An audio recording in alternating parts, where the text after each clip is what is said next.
Assalamualaikum warahmatullahi wabarakatuh. Alhamdulillahirabbil alamin wa bihi nasta'in ala umurid dunya waddin wassalatu wassalamu ala asrofil anbiya'i wal mursalin wa ala alihi wa sahbihi ajma'in. Amma ba'd. Yang terhormat Bapak Dr.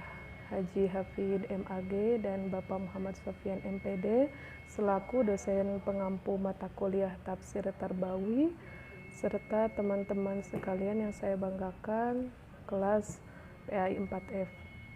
Insya Allah pada kesempatan kali ini kami dari kelompok 1 dengan anggota saya Siti Sa'adah serta kedua teman saya Syifa Nur Kamilah dan Mufti Ali Hamzah insya Allah akan memaparkan materi yang berjudul Tujuan Hidup Manusia, kajian Quran Surat Al-Baqarah ayat 201, ayat 207, ayat 265, dan Quran Surat An-Nisa ayat 114. Langsung saja kepada pemateri pertama, akan disampaikan oleh saya sendiri. Baik, ayat yang pertama adalah Quran Surat Al-Baqarah ayat 201 yang berbunyi A'udzu billahi minasyaitonir rajim. Bismillahirrahmanirrahim. Wa minhum may yaqulu rabbana atina fid dunya hasanah wa fil akhirati hasanatan wa qina adzabannar. Yang artinya, dan di antara mereka ada yang berdoa, ya Tuhan kami, berilah kami kebaikan di dunia dan kebaikan di akhirat, dan lindungilah kami dari azab neraka. Selanjutnya ada mufradat dari ayat Quran Surat Al-Baqarah ayat 201. Wa minhum, dan di antara mereka man orang yaqulu, dia berkata atau berdoa, Rabbana, ya Tuhan kami, atina, berilah kami fid dunya, di dunia, hasanah, kebaikan, wa fil akhirati, dan di akhirat hasanah, kebaikan, wa qina, dan peliharalah kami adzabannar, dari siksa neraka. Nah, nilai pendidikan yang terkandung dalam Quran Surat Al-Baqarah ayat 201 ini adalah keseimbangan dalam kehidupan dunia dan akhirat. Nah, artinya kita mesti mengusahakan dan juga menginginkan bahagia itu di kehidupan keduanya, di dunia maupun di akhirat. Nah, di dalam tafsir Ibnu Katsir dijelaskan juga bahwa kebaikan di akhirat pada ayat ini adalah diselamatkannya dari siksa adab kubur, siksa neraka, atau perhitungan hisab di yaumil qiyamah kelak. Selanjutnya ada surah Al-Baqarah ayat 207 yang berbunyi Bismillahirrahmanirrahim. Wa minan nasi may yusyri nafsahu ibtigha'a maradatillah wallahu raufun bil ibad. Adapun asbabun nuzul dari surah Al-Baqarah ayat 207 yaitu diriwayatkan pula oleh Ibnu Jarir yang bersumber dari Ikrimah dan dinyatakan bahwa turunnya ayat ini tentang Suhaib, Abu Dzar, dan Jundub bin Asakan, seorang keluarga Abu Dzar. Ketika Suhaib pindah bersama Nabi ke Madinah, dia dikejar oleh tentara Quraisy. Dia turun dari mobil dengan panah di tangannya dan berkata, "Wahai Quraisy, kalian semua tahu bahwa aku pemanah yang hebat. Dengan menyebut nama Allah ketika panah dan pedang ada di tanganku, kamu tidak akan ada akses ke saya. Sekarang pilih salah satu dari dua. Apakah Anda mau mati atau Anda memiliki properti saya di Mekah dan Anda membiarkan saya pindah ke Madinah?" Mereka mengidentifikasi harta itu dan melepaskan Suhaib. Dia datang kepada Nabi dan menceritakan apa yang telah terjadi. Maka turunlah ayat ini, Al-Baqarah, surah Al-Baqarah ayat 207. Adapun kandungan pendidikan di dalam surah Al-Baqarah ayat 207 ini yaitu nilai pendidikan berkorban di jalan Allah, sebagaimana yang dimaksud pada ayat ini bukanlah merupakan bom bunuh diri, akan tetapi membelanjakan harta yang dimiliki dan meninggalkan keyakinan-keyakinan yang tidak sesuai dengan petunjuk Allah Subhanahu wa taala. Seperti meninggalkan kemusyrikan adalah inti perjuangan kepada Allah, sebagaimana yang telah dilakukan oleh sahabat Rasulullah Shallallahu alaihi wasallam, Suhaib bin Sanan. Ia meninggalkan kemewahan di dalam istana ayahnya dan meninggalkan keyakinan menuju keyakinan yang lebih komprehensif, yaitu Islam. Ini saya akan menjelaskan Quran Surat Al-Baqarah ayat 165, yang mana ayat ini berbunyi Bismillahirrahmanirrahim. Masalul ladzina yunfikuna amwalahum ibtigha'a mardatillahi wa tatsbitan min anfusihim kamathali habbah birabwatin asabaha wa bilu fa'atat ukulaha di'afaini fa illam yusibaha wa bilu faqal wallahu basirun bima ta'malun. Yang artinya, dan perumpamaan orang yang membelanjakan harta di jalan Allah atau mencari ridha Allah dan untuk keteguhan hati mereka seperti sebuah kebun yang berada di dataran tinggi yang disiram oleh hujan lebat, maka kebun itu menghasilkan buah 2 kali lipat. Jika hujan tidak menyiraminya, maka hujan gerimis memadai. Sesungguhnya Allah Maha melihat apa yang kamu kerjakan. Quran Surat Al-Baqarah ayat kedua, surat kedua, ayat 165. Untuk selanjutnya yaitu mufradat dan korelasi dengan pendidikan. Yang pertama, saya mengambil potongan ayat wa matalul ladzina yunfikun amwalahum ibtigha'a mardatillahi wa tatsbitan min anfusihim. Mufrad yang pertama yaitu ibtigha'an atau ibtigha'a, jual beli atau transaksi. Yang kedua itu mardotillah, ridhonya Allah. Nah, arti dari ayat ini, perumpamaan orang yang membelanjakan hartanya untuk mencari ridha Allah dan untuk keteguhan hati mereka. Kalimat pada ayat di atas menjelaskan bahwasanya manusia adalah makhluk sosial, yang mana antara satu individu dengan individu yang lain saling membutuhkan. Dalam hal ini, Islam mengajarkan kehidupan yang baik, yang mana berkehidupan yang baik merupakan tujuan dari pendidikan itu sendiri. Berbicara pendidikan bukan hanya berbicara transformasi atau transformatif pengetahuan seperti halnya pembelajaran, namun lebih dari itu bisa merubah sikap atau perilaku dalam berkehidupan secara baik, baik secara keumatan ataupun kebangsaan. Selanjutnya, mufradat yang kedua yaitu kalimat yang kedua yang berbunyi kamatsali habatin bi rabwati asobaha wa bilu fa'atat ukulaha di faini fa illam yusibaha wa bilu faqal. Untuk mufradatnya saya mengambil kata kamatsali yang artinya seperti atau analogi. Untuk arti kalimat yang tadi yaitu seperti sebuah kebun yang terletak di antara atau di dataran tinggi yang disiram oleh hujan lebat, maka kebun itu menghasilkan buah 2 kali lipat. Jika hujan lebat tidak menyiraminya, maka hujan gerimis pun memadai. Nah, kalimat ini menjelaskan yang mana kalimat ini memisalkan atau menganalogikan sikap sosial atau transaksi yang mana dilakukan sesuai syariat Islam sebagaimana kehidupan alam yang saling bersinergis sehingga menghasilkan atau output dari interaksi sosial simbiosis mutualisme atau saling menguntungkan, bukan hanya menguntungkan sesama individu atau saling menguntungkan, namun berbicara menguntungkan individu secara spiritual. Jika individu berbicara horizontal kepada sesama, juga menguntungkan individu secara vertikal atau secara peribadatan atau spiritual. Dalam artian menguntungkan secara peribadatan atau spiritual seperti yang telah Allah tetapkan sehingga menjadi apa yang kita lakukan itu berpahala dalam kehidupan ini. Selanjutnya untuk asbabun nuzul saya belum menemukan, adapun yang mengetahui asbabun nuzul ayat ini bisa disampaikan di sesi penambahan materi. Yang selanjutnya itu analisis isi kandungan ayat. Sebagaimana yang telah dijelaskan pada pembahasan sebelumnya mengenai interaksi sosial setiap orang, setiap apa yang ada di dunia telah diatur secara kehidupan yang baik dan benar. Sebagaimana Islam yang diridhai Allah Subhanahu wa taala dan telah menjadi penyempurna dari ajaran-ajaran yang sebelumnya, yang mana Allah telah mewahyukan Islam sebagai ajaran yang hak lagi sempurna untuk mengatur umat manusia berkehidupan sesuai dengan fitrahnya sebagai khalifah di muka bumi, semata-mata mengabdikan diri ke hadiratnya. Lalu menurut iradat Allah Subhanahu wa taala, kehidupan yang sesuai dengan fitrahnya ialah panduan utuh antara aspek duniawi dan ukhrawi, individu dan sosial, serta iman, ilmu, dan amal untuk mencapai kebahagiaan di dunia dan kebahagiaan di akhirat. Ayat tersebut menjelaskan bahwasanya transaksi itu bukan hanya menguntungkan sebelah pihak, namun penjual dan pembeli merasa ridho atas apa yang telah dilakukan transaksi itu dan tidak ada yang merasa dirugikan, sehingga terjadi konsep simbiosis mutualisme, yaitu saling menguntungkan dalam artian saling memberikan bantuan yang bermanfaat, sebagaimana janji Allah, barang siapa yang meringankan beban seseorang maka Allah akan permudah ia dalam urusannya. Nah, Baik, yang selanjutnya adalah Quran Surat An-Nisa ayat 114. A'udzu billahi minasyaitonir rajim. Bismillahirrahmanirrahim. La khaira fi katsirin min najwahum illa man amara bi shadaqatin aw ma'rufin aw islahin bainan nas wa may yaf'al dzalika ibtigha'a mardatillahi fasawfa nu'tihi ajran 'azima.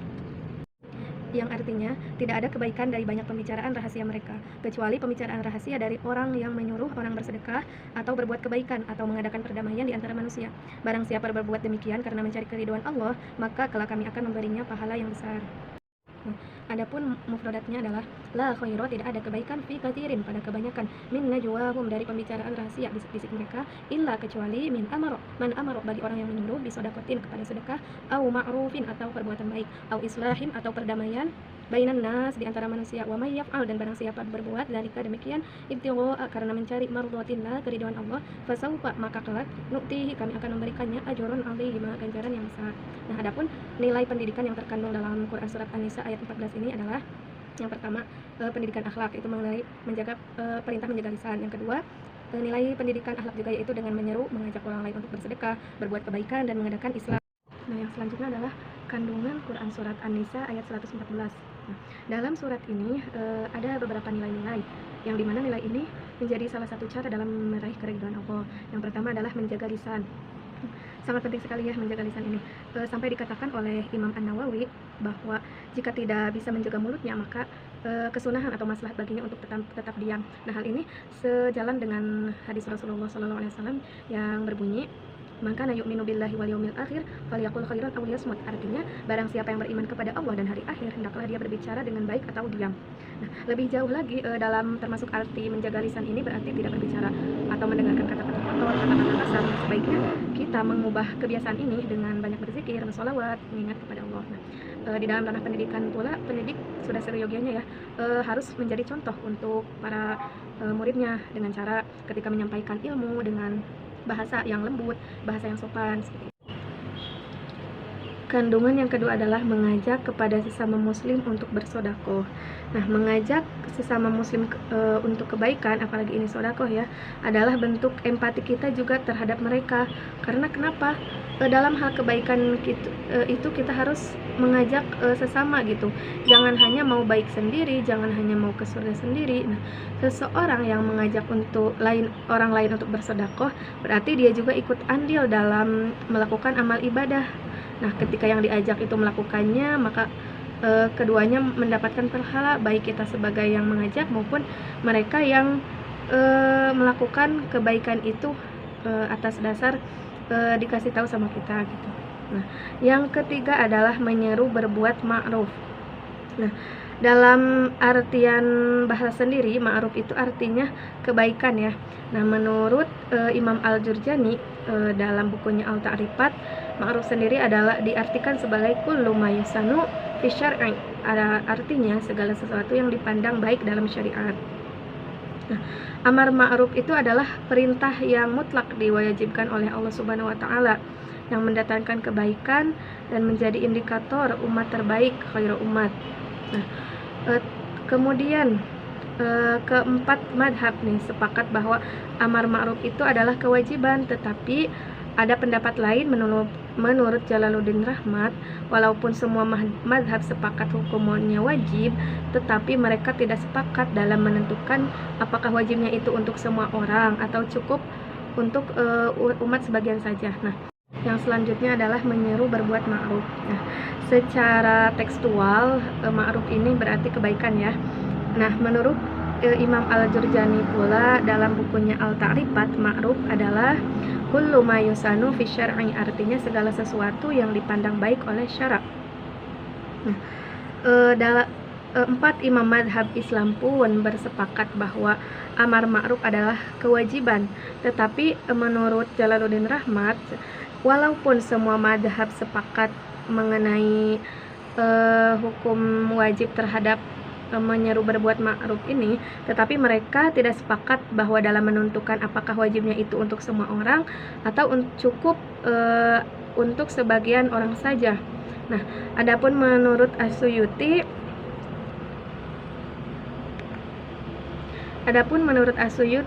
menyuruh kepada yang ma'ruf itu tidak dapat dilakukan oleh setiap orang, karena tidak setiap orang belum tentu memiliki pengetahuan tentang hal yang ma'ruf ini. Nah, mereka itu yang bisa dikategorikan mampu gitu, seperti para ulama, para tokoh agama. Adapun pendapat saya sendiri dalam hal menyampaikan yang ma'ruf itu boleh gitu dilakukan oleh setiap orang. Kenapa? Karena yang pertama, kewajiban atas sesama muslim itu adalah tolong menolong dalam hal kebaikan, apalagi ini menyeru kepada perbuatan ma'ruf. Nah, kedua,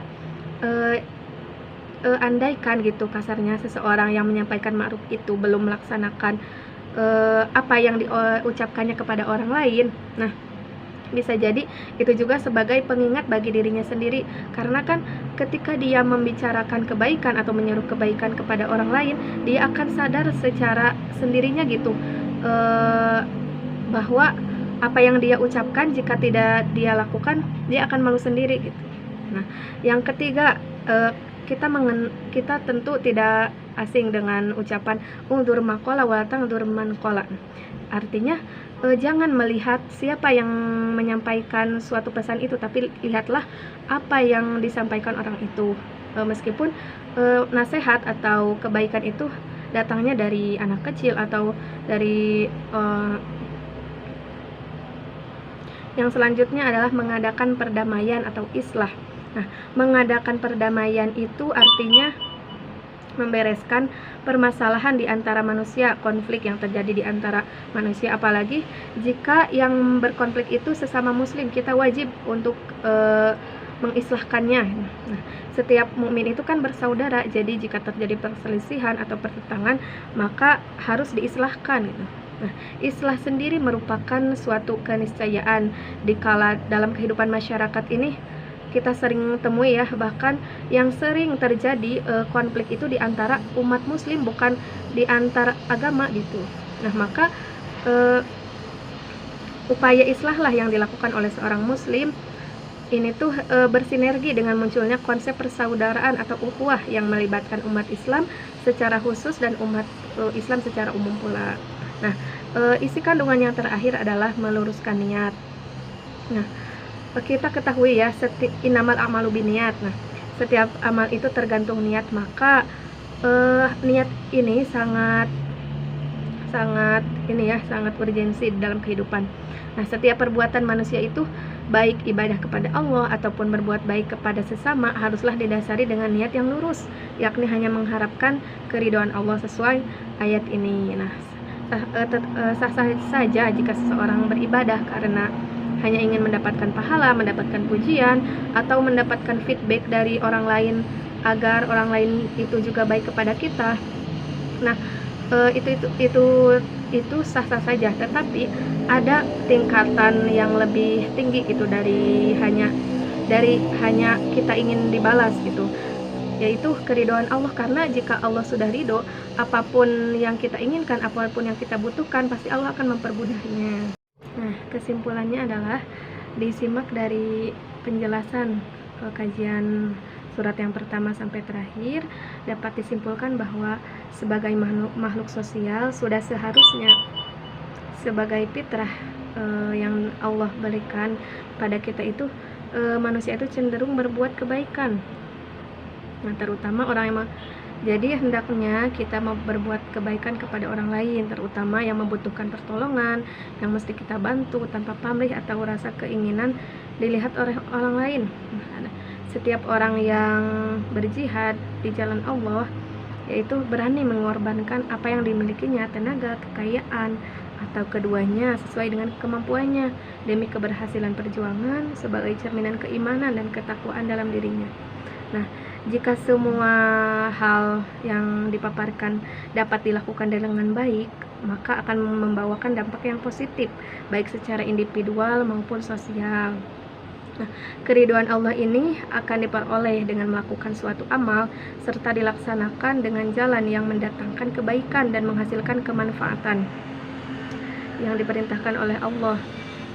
Dengan melakukan hal tersebut, orang yang melaksanakannya akan meningkat dan benar-benar dekat dengan Allah Subhanahu wa Ta'ala, baik secara lahir maupun batin. Ia juga akan menjadi ahli pahala yang sempurna dalam kehidupan yang lebih mulia dan lebih tinggi nilainya dari kehidupan ini. Alhamdulillahirabbil alamin. Mungkin itu saja yang dapat kelompok 1 paparkan. Mohon maaf atas segala kekurangan baik dalam penyampaian materi ataupun dalam isi materi. Kami cukupkan. Sekian. Wassalamualaikum warahmatullahi wabarakatuh.